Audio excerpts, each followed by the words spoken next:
बिस्मिल्लाहिर्रहमानिर्रहीम। अस्सलाम वालेकुम। क्या हाल चाल है तमाम दोस्तों का। उम्मीद करता हूँ कि सब खैर वफियत से होंगे। लेक्चर नंबर 19 है MTH 404 का। लेक्चर शुरू करने से पहले आप सबसे रिक्वेस्ट है कि मेरे चैनल को सब्सक्राइब करें, वीडियो को लाइक करें, शेयर करें। और अगर आपको ये वाले नोट्स फ्री ऑफ कॉस्ट चाहिए तो आप मुझे व्हाट्सअप कर सकते हैं। डिस्क्रिप्शन में मेरा व्हाट्सअप नंबर लिखा हुआ है। फ्री ऑफ कॉस्ट मिलेंगे आपको ये नोट्स। कोई भी इसकी फ़ी नहीं है, क्योंकि ये चैनल भी आप लोगों के लिए ही है और जो ये नोट्स मैं बना रहा हूँ ये भी आप लोगों के लिए ही है। चलते हैं लेक्चर नंबर 19 की तरफ। तो लेक्चर नंबर 19 जो है ये है अर्थ ग्रेविटेशनल फील्ड के रिलेटेड। हमें पता है कि हर चीज़ जो हम ऊपर फेंकते हैं, ये जो चीज़ ऊपर उड़ रही है उसको एक फोर्स है जो अपनी तरफ खींचती है। ज़मीन अपनी तरफ खींचती है फोर्स, उस फोर्स को हम ग्रेविटेशनल फोर्स कहते हैं। फर्स्ट यही डेफिनेशन लिखी हुई है यहाँ पर। ये डेफिनेशन लिखी हुई है इसकी कि earth pulls all material with force which is called gravitational force. अब अगर हम ग्रेविटेशनल फोर्स की बदौलत एक एक्सेलरेशन पैदा होता है जिसको हम ग्रेविटेशनल एक्सेलरेशन कहते हैं, और अगर हम उसको जी से जाहिर करते हैं तो हमारे पास एक रिलेशन है जो हमें पता है कि F is equal to ma है। ठीक है, F हमारे पास एक फोर्स होती है और m जो है ये हमारे पास मैस है और a जो है ये हमारे पास एक्सेलरेशन होता है, ये हमें पता है। ठीक है ना। अब अगर हम इस चीज़ में F को फोर्स जो एक नॉर्मल फोर्स है उसको अगर हम ग्रेविटेशनल फोर्स लेना चाहें तो उसको हम ओमेगा लेंगे। ठीक है, और m as it is mass of body, और g जो है वो एक्सेलरेशन की जगह ग्रेविटेशनल एक्सेलरेशन आ गया, तो omega is equal to mg आ गया। ठीक है, अब ज़रा हम इसको देखते हैं कि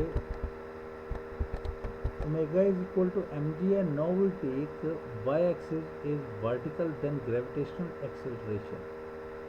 अगर वर्टिकल एक्सिस हम लेते हैं y को तो हमारे पास जो ग्रेविटेशनल एक्सेलरेशन आएगा वो g is equal to minus g into j आ जाएगा। j जो है ये यूनिट वेक्टर आ जाएगा। अब हम g की वैल्यू जो है, ये वाले g की वैल्यू हम इसको पुट करते हैं, इसको हम पुट करते हैं जनाब इस इक्वेशन में यहाँ पर।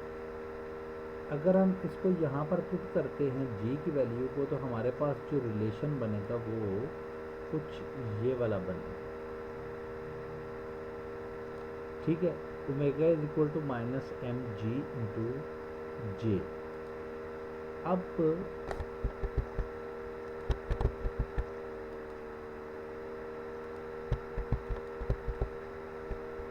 वो कहता है कि particle whose height from the surface of earth are small as compare to the radius of the earth, G varies very slowly. अगर एक पार्टिकल है वो अर्थ से एक हाइट के ऊपर है, अब उसकी हाइट जो है वो अर्थ के जो रेडियस है उससे कम है, तो जो जी की वैल्यू होगी वो बहुत आराम से आहिस्ता आहिस्ता से वेरी करेगी, चेंज होगी। तो हमारे पास जो पोटेंशियल एनर्जी होगी वो होगी V is equal to m ji into y, m g y. अब y is the height of the particle at t time. एक वक्त के ऊपर y जो है वो हम उसको हाइट कंसिडर करते हैं उस पार्टिकल की जो कि एक हाइट के ऊपर पड़ा हुआ है। तो field of force is conservative when a scalar function v come which dependent on x, y and z।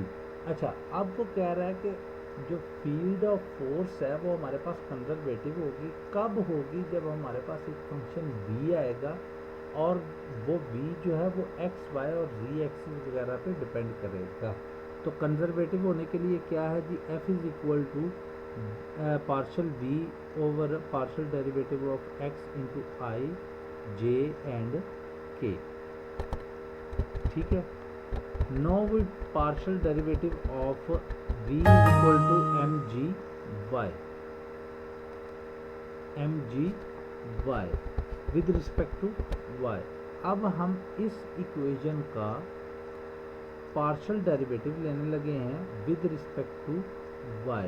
तो जब हमने इसका पार्शियल डेरिवेटिव लिया तो हमारे पास जो इक्वेशन बनी वो ये वाली बन गई कि mg सिंपल आ गया हमारे पास, क्योंकि y जो है उसका तो हमने डेरिवेटिव ले लिया है।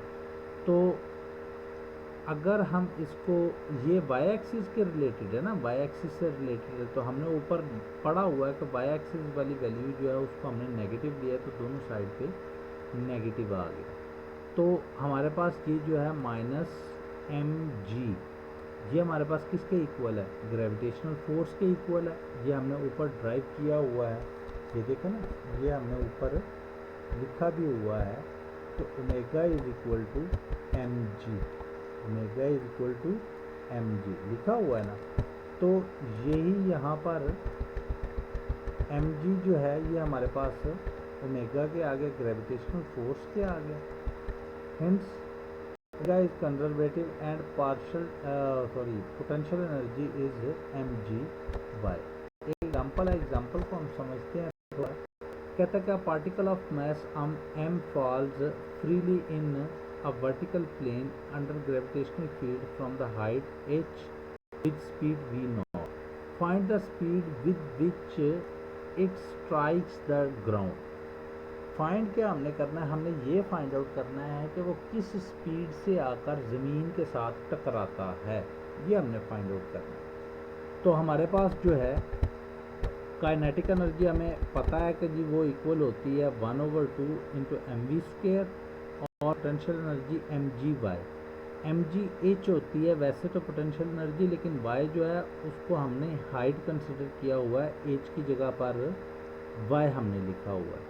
तो force is conservative, so principle of conservation of energy क्या होता है हमारे पास के, जब फोर्सेस कंजर्वेटिव होती है तो पोटेंशियल एनर्जी और काइनेटिक एनर्जी जो है वो, पोटेंशियल एनर्जी और काइनेटिक एनर्जी जो है वो इक्वल टू एक कांस्टेंट के आ जाती है। Put initial condition, initial condition क्या है, t is equal to 0, y is equal to h and v is equal to v naught. ठीक है, हाइट उसने हमें ऊपर एग्जांपल में h दी हुई है, तो y की जगह पर हमने h पुट किया, तो हमने यहाँ से ये वाली c की वैल्यू है वो ड्राइव कर दी, 1/2 mv नॉट का square plus mg h is equal to c। अब इस c की वैल्यू को हमने मज़ीद आगे पुट करना है, कहाँ पे पुट करना है,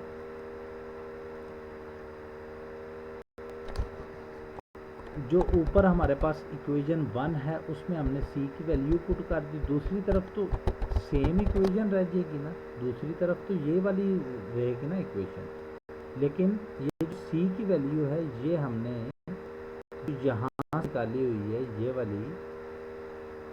वाली जो वैल्यू है c की, इसको हमने यहाँ पर पुट कर देना। ठीक हो गया।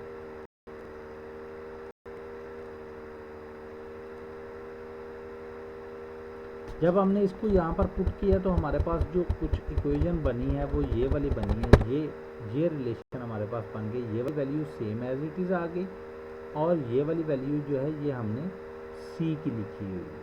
ठीक है, अब mv² वाली जो वैल्यूज़ हैं, मतलब काइनेटिक एनर्जी वाली, उनको एक साइड पे ले जाओ और पोटेंशियल एनर्जी वाली को एक साइड पे ले जाओ। तो इस स्टेप में हमने यही काम किया कि एक एक अलग-अलग साइड पे ले गए।